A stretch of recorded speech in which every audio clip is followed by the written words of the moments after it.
Okay, good morning, everyone. Welcome to today's seminar at LEAP. We have the pleasure to welcome Mogens for a seminar about the physics potential of the FCC-ee and related detector concepts. So thank you very much for traveling to Lisbon to be able to give the seminar in person. So Mogens obtained his PhD from the University of Oslo in 1995 with physics analysis in the Delphi experiment at LEP. So for Delphi, he worked on the Z-line shape and tau physics studies. And then, ever since, the luminosity measurements and the tau lepton studies have been his main physics activities. In parallel, Mogens has contributed significantly to various detector systems and experiments over the years.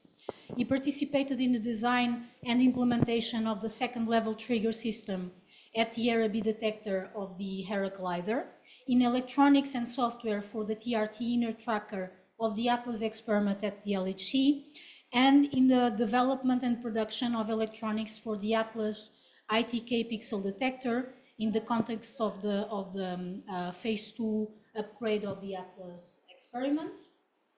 Now, finally, and the subject which is related to this seminar, Mogens has been involved since 2013 in the FCC-ee, which then was called TLAB. I was informed. So this project, and is co-convener of the detector design effort since 2015. Yes. Yeah, so thank you very much, and it's up to you now. Okay, thank you very much for the invitation and the nice introduction. I just have one correction. It's not the ITK pixel, it's the ITK strips. Okay. Okay, but that's, I hadn't told you that, so, okay. So, yes, let me try to give you some impression of what's going on at the FCC. Well, EE is my specialty. As Ruta just said, I've been working on this project since it was called TLAB. So TLAB, we didn't really know what T was standing for, but it was tremendous or Terra or something like that. But it's an E plus and minus collider. That's obvious. And then, so that started already in 13, and then in 14, in February 14, the FCC project was formally shut off at CERN at a meeting we had in Geneva, and then we were no longer called TLAB. We didn't like this name in the beginning, FCC-ee, but now we got used to it. So I'll try to give you some impression about what this is about. So now FCC is, of course, well, there's some propaganda here, versatile sequence of next generation particle collider housed in a 95-kilometer ring. But the idea about the FCC, it has developed into a situation where we have a two-stage accelerator complex like LAB actually. First we had LAB and then LHC, and we are thinking, so this has emerged into thinking in the same direction. So first in the plus and minus collider, which would start to take data shortly after the LHC terminates in 2041.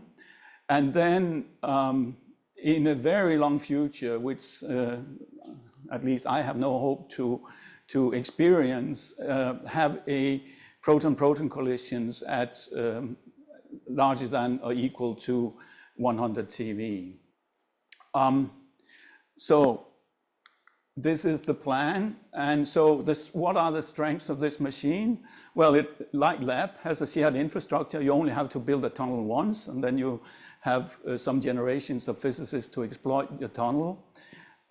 There will be 4 experimental areas, and actually this is one of the points which Fabiola Gianotti has been pressing or favoring, that we will have to have 4 experiments because her concern is to accommodate the size of the CERN community. A linear collider would only have 1 experiment, and her view is that that cannot accommodate the size of the community working at CERN. So the time scale is that, so FCC, the technology is mature, so we can construct in parallel with the LHC operation. And so, however, for the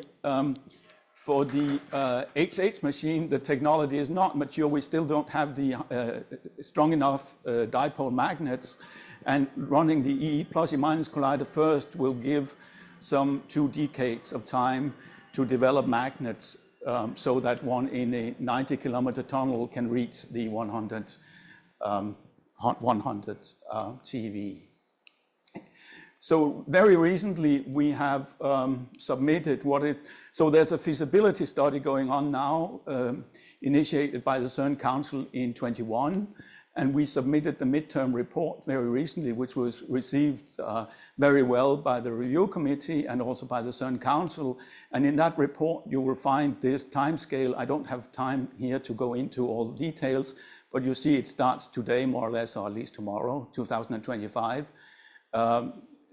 Where, at least in this time scale, we think that expressions of interest for detectors, I'm talking on this side here, I'm talking about detectors, this is accelerator on the other side, expression of interest should be submitted. And then we have the European strategy update, where we hope and believe that there will be a recommendation for the FCC to continue. And then we will at some stage be done with the high Lumi upgrades, and we will have more detector experts available. We need to have conceptual design reports submitted, technical design reports, start to produce detector components, start detector installation in the beginning of the 40s, and then we can start physics in the mid-40s, in 20 years from now. So what do we know about the FCC collider, FCC-ee collider? Well, there's a luminosity plot here, and these are units of 10 to the 34, the normal units for luminosity. You may remember that LAP was lying 5 orders of magnitude below these, down at 10 to the 32. So what is, I think, amazing is that since LAP, even though it's many years ago, that mankind has learned to make accelerators with 5 orders of magnitude higher instantaneous luminosity than what we could at LAP. So that means that this accelerator here, which will be running in 4 steps, Z production, WW production, the 2 which we also had at LAP, but then also as a Higgs factory, as a TT bar factory, will have generally enormous luminosity. Of course, the luminosity is falling dramatically, well, sizably as a function of energy because of synchrotron radiation. So we cannot maintain this high luminosity also at the high energy points. But here is what the luminosity of a linear collider. Now it seems that, no, okay, it's coming back. There's a loose connection somewhere. Those are dangerous. There wasn't a loose connection which made the neutrinos travel faster than light. Okay, so a linear collider luminosity is down here. So you see at the Z, there's nearly a factor 10 higher in a circular collider. So now, there's some statistics hidden up behind here, but what it says is that we, in a 3 years period, will be able to produce 5 times 10 to the 12 Zs. No, that's down here. What is it? It says 10 to the 6, I think, up there. These are Higgses. 5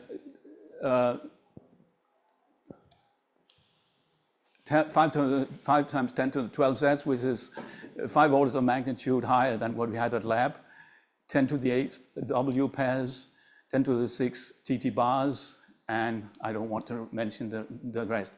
So what I'll be talking about is the experimental challenge. And if you look at, so here are parameters of the FCC accelerator as a function of the 3 energies, the Z, W, the Higgs, and the TT bar running. And luminosities are mentioned here. Now, if you look at something like bond spacing, this is a number which we know from LHC, So the bond spacing will be 25 nanoseconds roughly at the E plus E minus collider, and then increasing when we go up in energy, reflecting this fall in luminosity. So what you will see is that if you multiply the physics cross-section with the instantaneous luminosity, we get something like in the vicinity of 100 kilohertz of Z production. So the total event rate, well, is up in the hundreds of kilohertz region, which means that, well, actually one can do, when you think back on your youth, I spent some years at lab, we can have that luminosity produced in 1 or 2 minutes. So what a lot of time we wasted at that time. So what we learned is that experimentally the Z-pole running is the most challenging. We have extreme large statistics. We have physics event rates of 100 kilohertz. We have bond spacing at 25 nanoseconds. We have continuous beams. We don't have, some of you might know about linear colliders where they have bond trains, so they can power the detectors on and off between bond trains, and that helps on the cooling. That we cannot do because we have continuous beams. And so we have no pileup. So there are no underlying events, as you know it from LHC. Well, there is a pileup actually of 2 per mil at the Z-pole. And if you want to normalize, you want to measure the Z line shape to something like 10 to the minus 4, you have to, even though this is an extremely low number, it's still something you should be concerned with.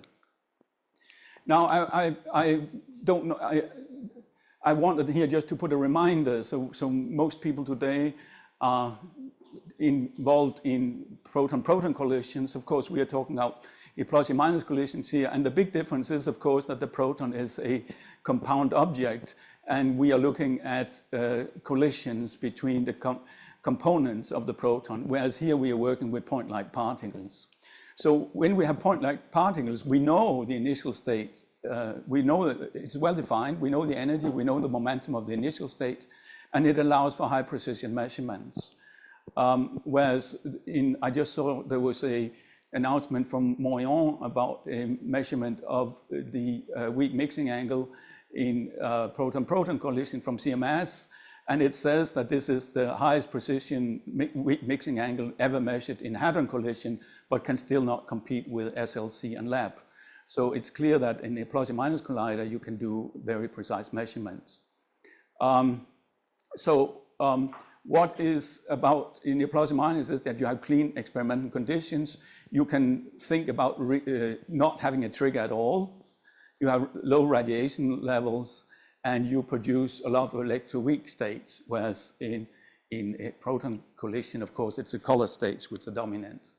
And that I've tried to illustrate here. I tried to put this plot here on the same scale so that the cross-section is the same on the plus or minus and the proton-proton collisions here. What you see is that here you have Z production, W production, Higgs production, and TT bar production.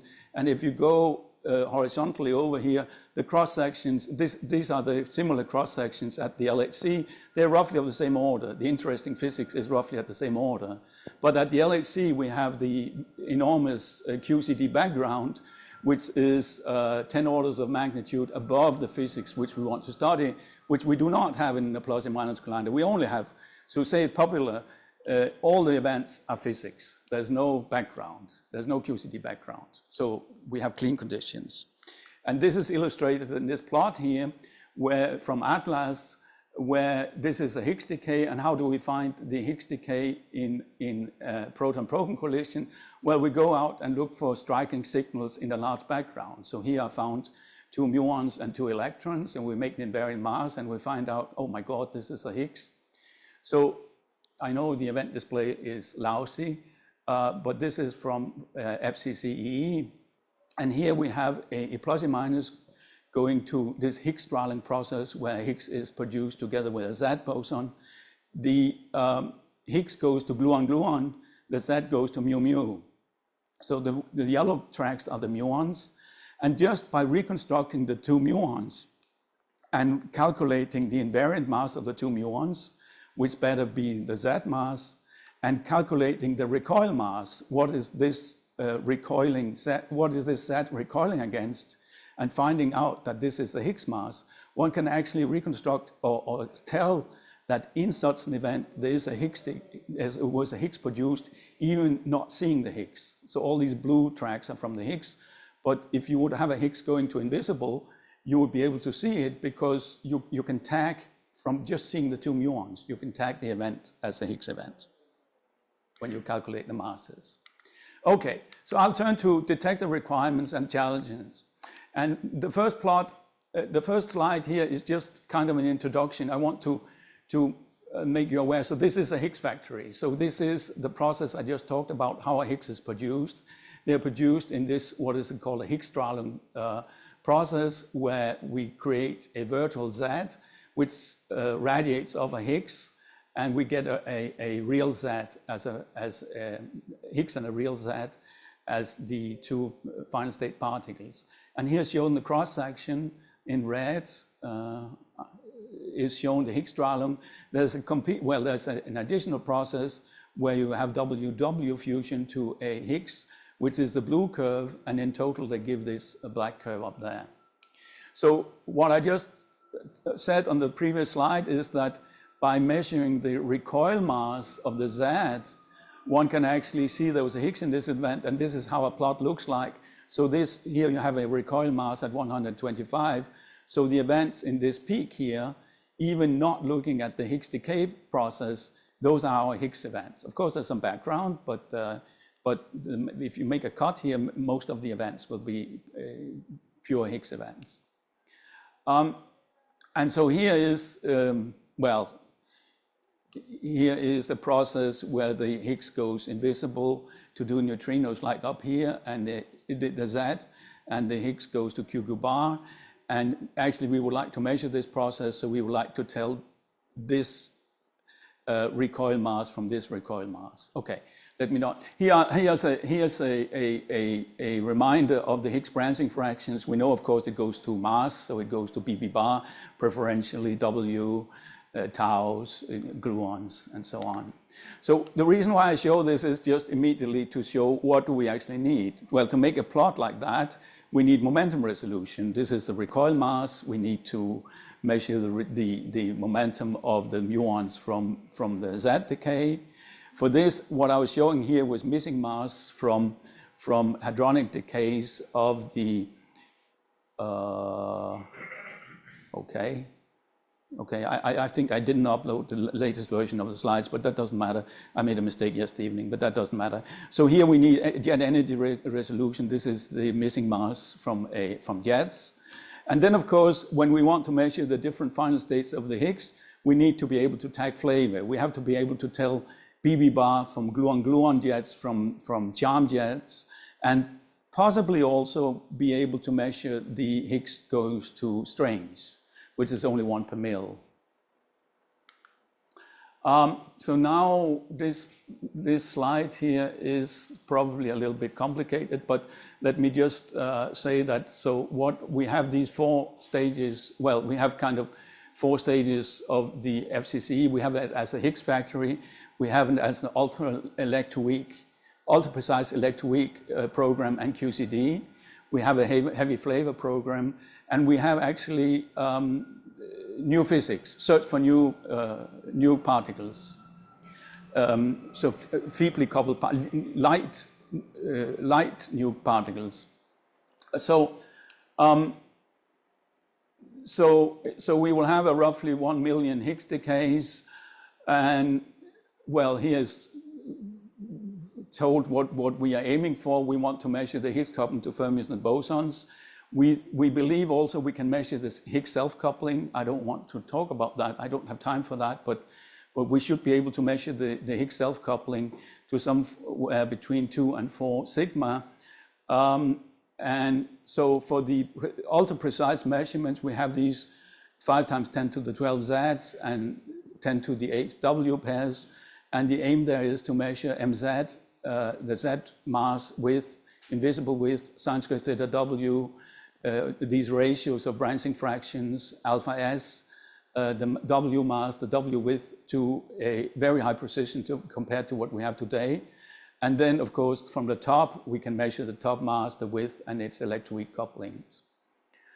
Heavy flavors, we have enormous statistics, 10 to the 12th BB bar event. So we are beating the B factories, the Bell, to experiment in statistics. The heavy flavor people are actually very interested, has shown interest in FCC-ee. This would be the next accelerator to go to after the B factories, and 1.7 times 10 to the 11 tau pairs in extremely clean conditions. And I don't want to go into all the physics we can do with that. So this is, I'm sorry for the complication of this slide, but what I've been trying to do here is to say for each of these boxes, and probably you'll have to go through this in the slides afterwards because I can't cover it all here, is what do we need of detector requirements.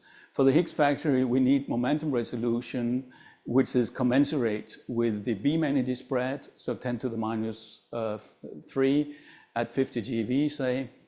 We need jet energy resolution, and so these I already went through on the 2 slides before. For the ultra-precise electroweak program and QCD, we need absolute normalization, that's luminosity measurement. We aim to do slightly better than that lab, 10 to the minus 4. I'm not sure I can go through all of this, but I would like to turn. So for the heavy flavor program, of course, we need superior impact parameter resolution. Second, we need to measure secondary vertices. We need to do tagging, identification, and lifetime measurements. Something like the tau lifetime would be extremely interesting to get with much higher precision than today. Ecal resolution, we need a few percent. I'll come back to that. We need to be able to tell pi zeros from photons for separation and measurement in flavor and tau physics. We need granularity for that. And then to look for feebly coupled particles, these are these LLPs, long-lived particles. We have to be able to look for particles which are produced late in the detector. Okay, so here is completely forbiddingly, I don't want to go through this at all, no plan for this, but this is the mass of the Z, the width of the Z, sine squared theta W, and here's the value, here is the current uncertainty, here is what will be the statistical precision at FCC-ee. So you see, this is just an example, let's just look at these 3 other numbers here. You go from 2000 to 4, 2000 to 4, 160 to 2. So there's an enormous step from the current knowledge we have today about these numbers to the statistical precision we will have at FCC-ee. And then, of course, the next, and this is guesswork today, the next column shows what is our guess about the possible systematic uncertainty. And of course, it's very hard to reach down to the statistical uncertainty, and our challenge is to build detectors which can go as far as possible down towards the statistical uncertainty. And this is our goal all the time when we design detectors, that is we should build detectors which squeezes down the systematic uncertainty towards this fabulously small statistical uncertainty. Experimental challenges, there are quite a few. One thing is that in this plus-minus collider, the beams will be crossing at a crossing angle of 30 milliradian. It's not like at lab or the LHC where the collisions are head-on, but we have actually 30 milliradians between the 2 beams. That means that the beams are crossing the solenoidal B field of the detector at an angle. And if you think about it, it means actually that the beam will rise slightly in this, and also the emittance of the beam will grow. So there's a limit to how long a distance you can send a beam in this solenoidal field of the detector if you want to pick up the beam on the other side. So what is done here is that the quadrupoles are sitting quite close to the beam. They only are 2 meters and 20.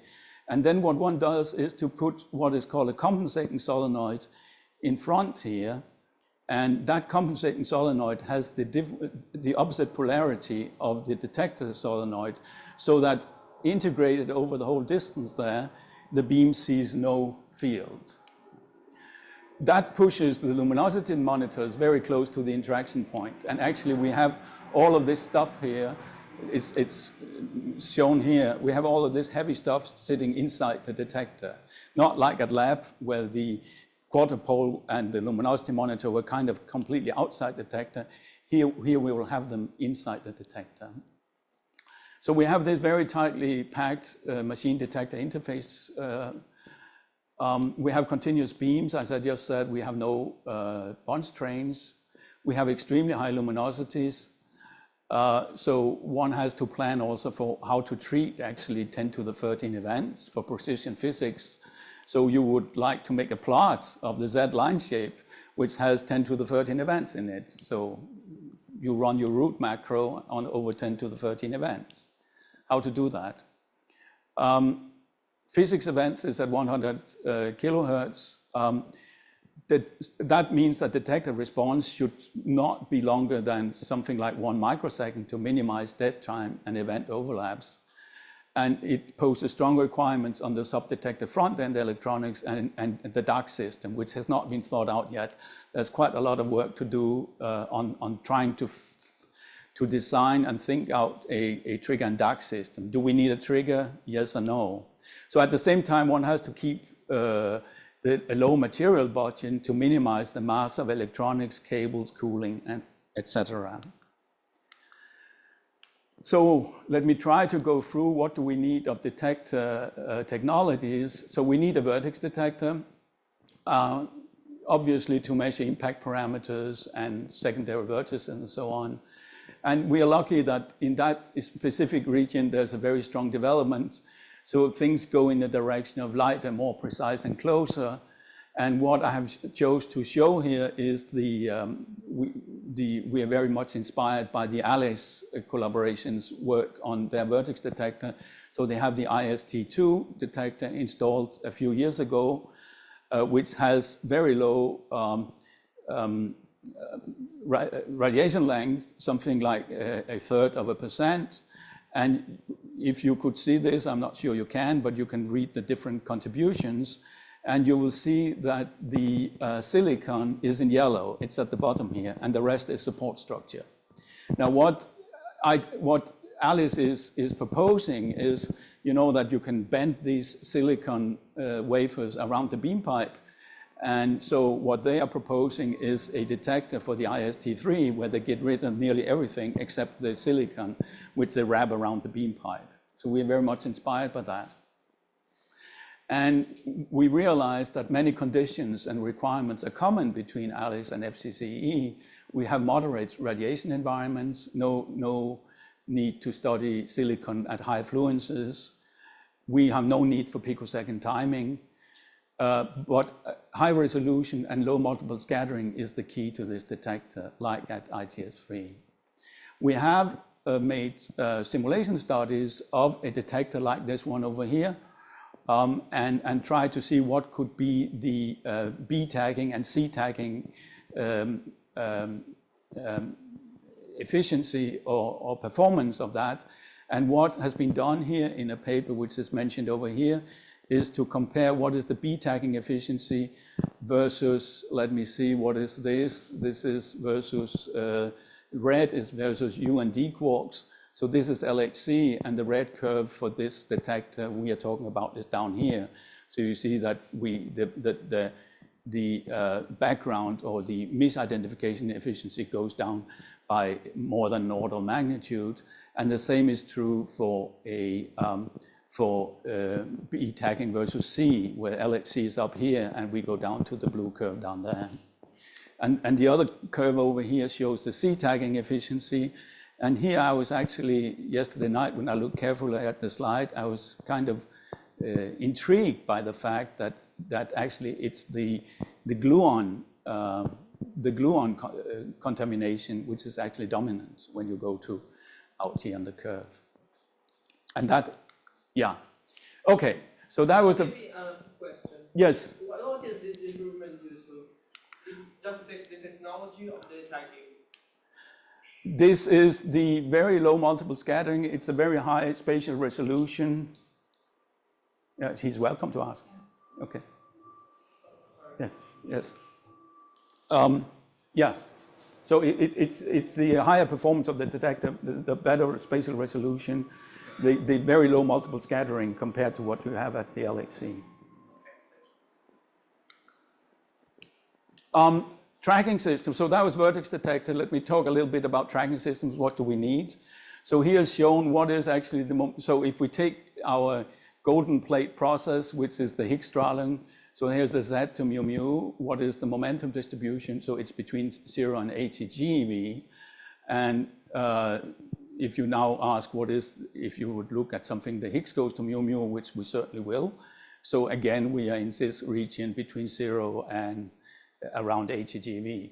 So momenta, well, it's obvious because we are running the accelerator at a completely different energy range than the LHC, that momenta are relatively low. And that means actually when you build a tracking detector that multiple scattering tends to dominate your resolution. So here's a plot showing for two different detectors. Here's a detector, I'll come back to the detector concepts later, but here's a concept called CLD, which has a all silicon tracker with a material budget, total material budget of 11%, which I would love we could have in Atlas, but we don't. And that gives a multiple scattering up here. Now, if you instead build a drift chamber, which is filled with helium, helium gas, based gas, then the multiple scattering is all the way down there because there's only 1.6% of radiation length compared to 11 for the full tracker. And that means that even if the curve is steeper, the steepness of the curve shows you what is actually your resolution. Even if the curve is steeper, it's over the full interesting momentum range, the lighter detector outperforms the heavier detector based on silicon. So it seems, at least, and we will have to study that in more detail, that a gaseous tracker is optimal for FCC-ee. And at lab, of course, we had gaseous trackers. Silicon was not so developed. What is put here to compare with is the beam energy spread of the machine. So we would like to have momentum resolution commensurate with the beam energy spread, and the drift chamber seems to be able to do that. So the lesson learned, well, you can try to thin your silicon and you gain by square root of the thickness. So what we learned is that detector transparency is more important than asymptotic momentum resolution. What we need for the B physics or the flavor physics program is particle identification. And some of you have been in Delphi, and remember we had a ridge. There's been development. Now I attacked this slide a little bit upside down, but no matter. So there's been a development or some ideas about building a light. In Delphi, the ridge was 70 centimeters in depth and approaching 1 radiation length, I believe. Here we're talking about a modern ridge, which is only 20 centimeters in depth, and I don't remember the radiation length. And it would be sitting inside the detector just before the calorimeters. Now, the idea drift chamber, which I mentioned on the previous slides, the very light helium-based drift chamber, promises to give a very nice pion kaon separation over the range from between 35 to 100 GeV. So he has shown from an analytic estimate, which are being studied now because I think this is too optimistic, but at least analytically, you will see here in number of sigmas, what is the separation between pions and kaons using DDX or the NDX. DDX is, of course, you measure the energy deposit as a function of distance. The NDX, you count the number of clusters instead. And the NDX is superior because it is not limited. It's not suffering under this Landau tail we have in the DDX. And the NDX, you see the height of this curve, this is the NDX, and this is the EDX. So this is also under study, how to get the best particle identification out of this detector. But it seems to be extremely promising to give very good particle identification over the full momentum range, which is of interest. What one can also think of is to use time of flight. And for the EDX, there is a blind spot here where the DDX curves cross at 1 GeV. And for the idea drift chamber, we still need to have particle identification in this region. That can be done with a very unambitious time of flight measurement. These are low momentum, so you don't need a very high resolution. Time of flight measurements of the order of 1 nanosecond, which can be easily accommodated. What has been thought of as well is how much can we use time of flight alone without the NDX.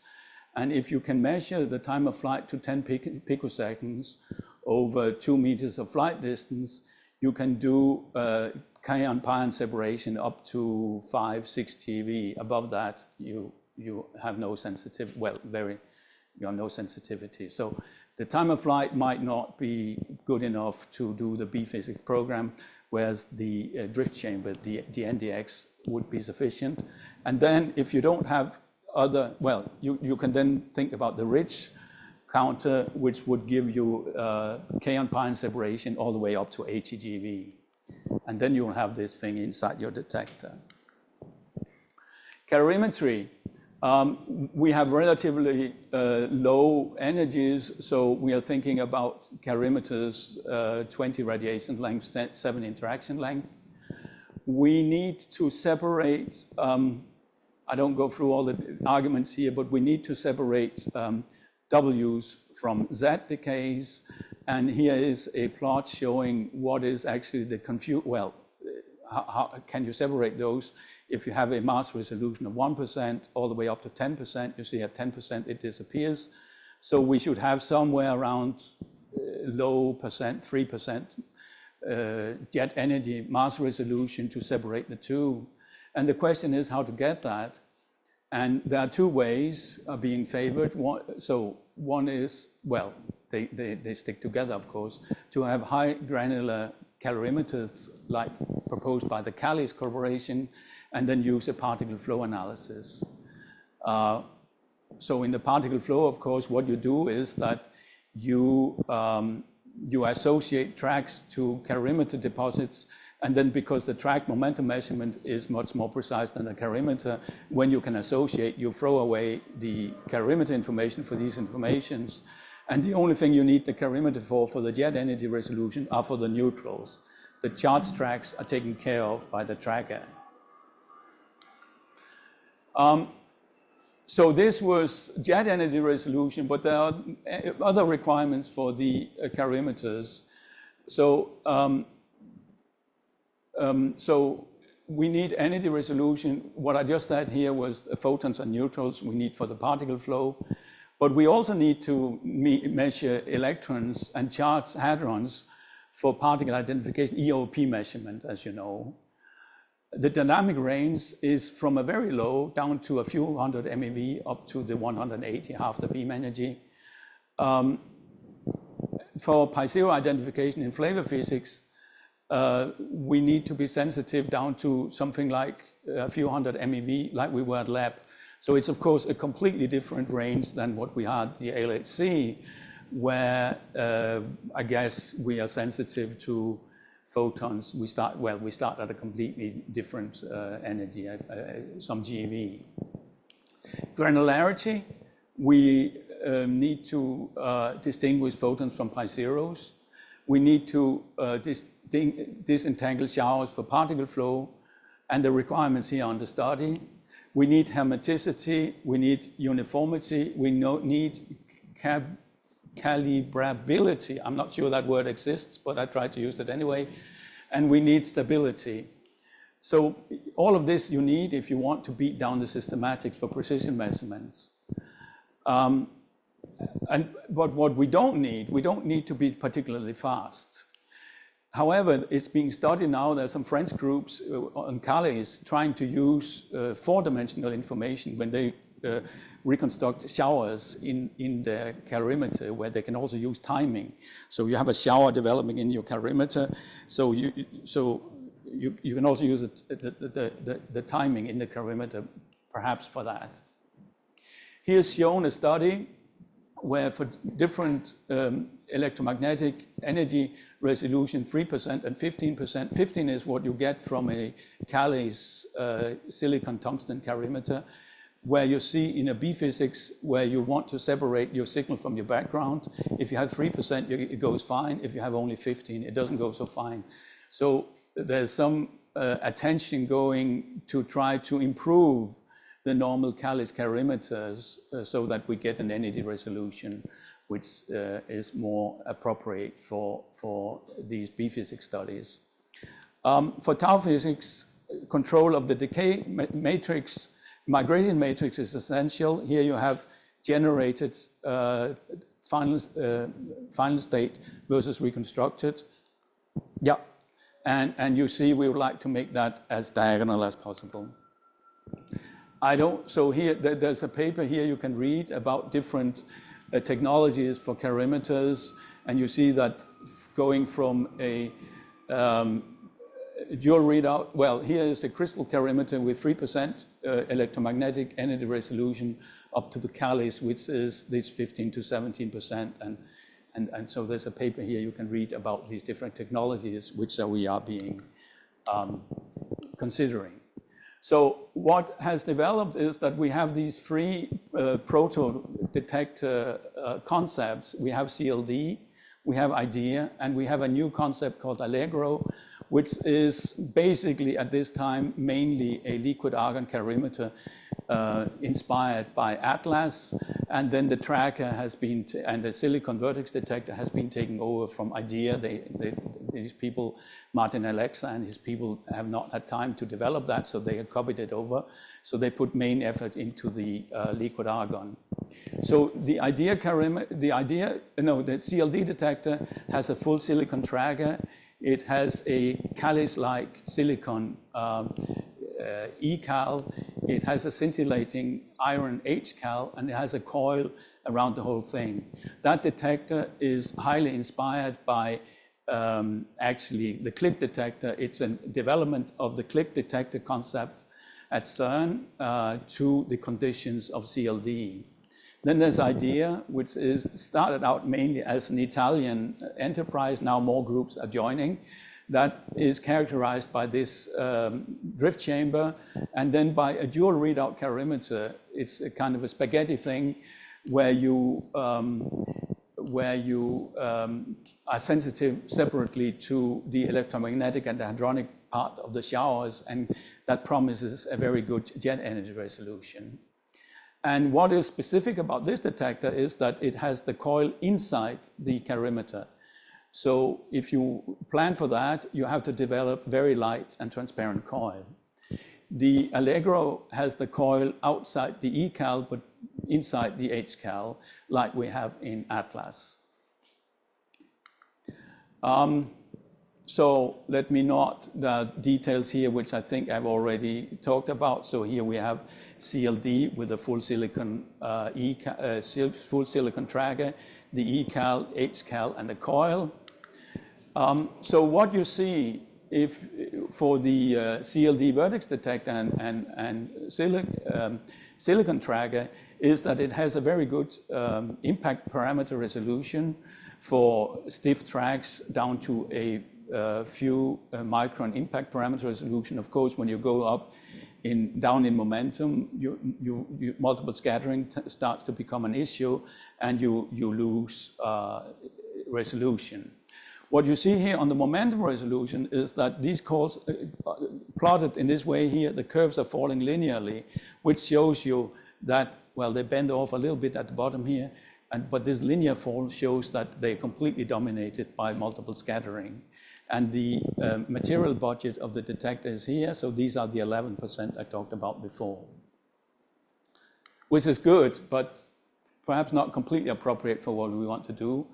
calorimeter I already mentioned. So let me turn to the idea detector. So here we have it. So it has a silicon vertex detector, 5 MAPS layers. We go very close to so the beam pipe is only 1 centimeter in inner radius.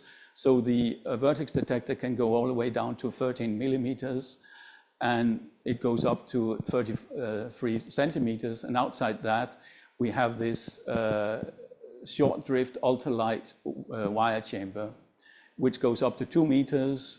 Then there's a silicon wrapper to get a precise space point just in front of the calorimeter. Then there's this thin light solenoid inside the calorimeter system, 2 Tesla, and quite transparent. And then the dual readout calorimeter and then a muon system.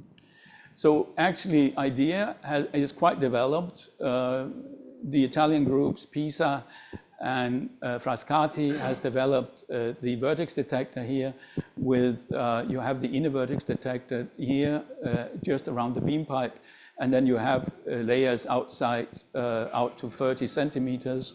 You have forward discs, and you have actually the luminosity calorimeter sitting here, everything supported inside a cylinder, which you can slide into your detector.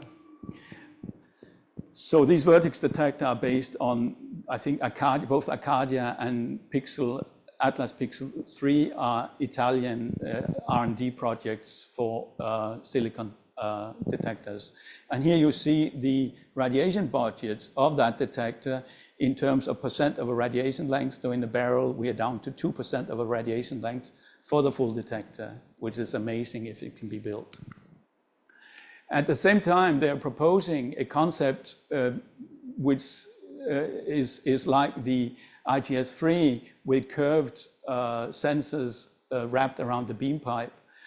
And so that promises 1/20th, well, I can't even say this, 0.5 per mil radiation length per layer, which is 5 times less than on the previous slides. And if this can be built, it promises a multiple scattering term on impact parameter decreased by a factor 2 relative to what this detector can do. The IDEA drift chamber, so the dimension is that goes from 35 centimeters to 200 centimeters. The gas is 90% helium and 10% isobutane. It has a total thickness of 1.6 radiation lengths if you go out at 90 degrees. And the tungsten wires, they dominate. And it's being investigated to exchange the tungsten wires with gold-plated carbon fiber wires to beat down that transparency even further. So what it gives is continuous tracking, of course, compared to a silicon detector, which is superior for reconstruction of far detached vertices from KCO shorts, from lambdas, from BSM physics, LLPs, and so on. And it gives, as I already said, an outstanding particle ID via cluster counting and or EDX. There are some parameters of the detector given here.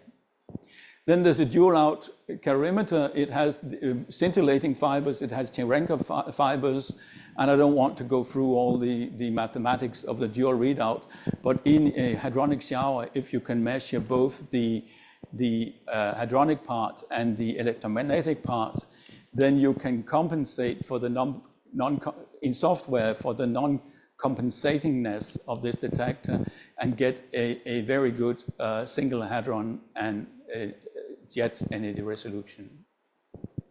The electromagnetic resolution is not fantastic, so then comes the idea to put a crystal layer in front, and that promises an energy resolution of 3% over square root of E.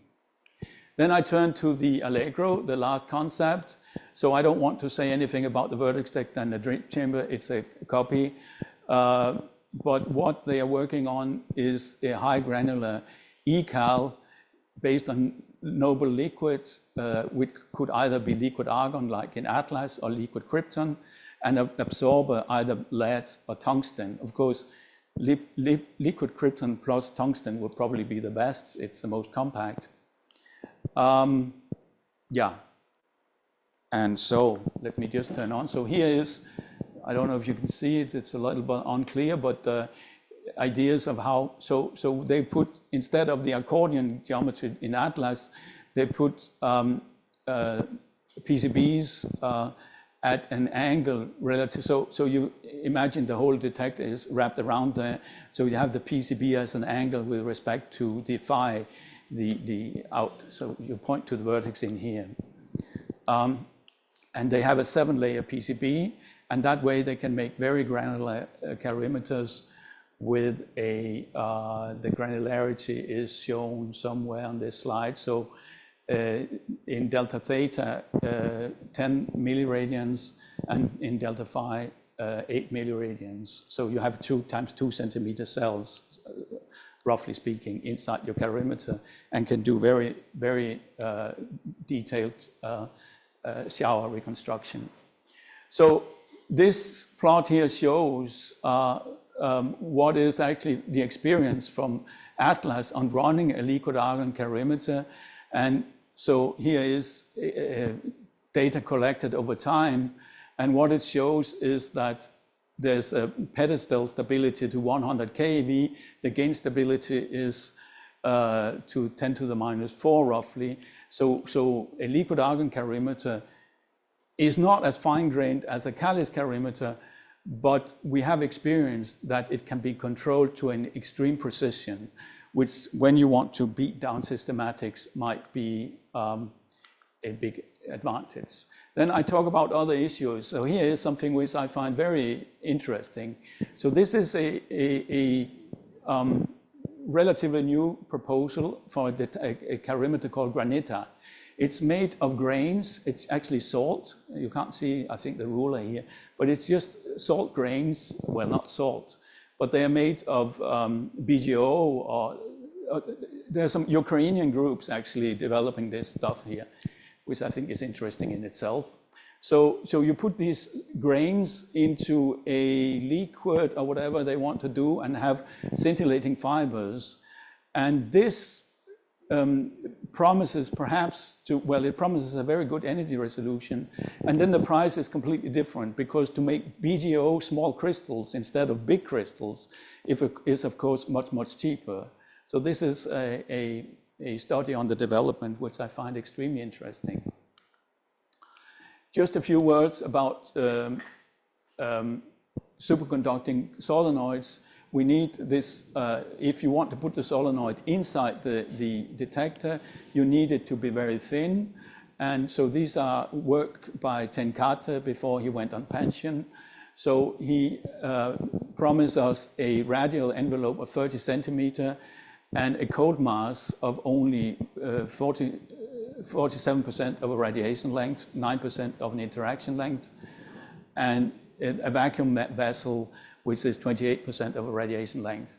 And then he says, well, that can be improved by either having corrugated plate or honeycomb plates for the vacuum vessel, and you could go down even further.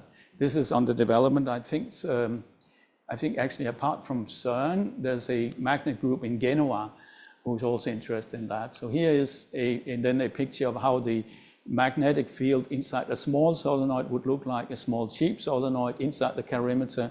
And here is for the CLD detector, where you put the solenoid outside all the calorimetry. So you'll have a solenoid at the same size as the CMS solenoid, not as long, but the same radius.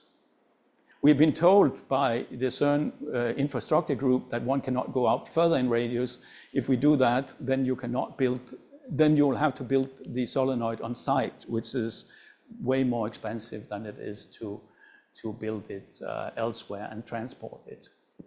My last slide, I think, next to my conclusion is actually we had a Zoom meeting yesterday from my hotel talking about planning how to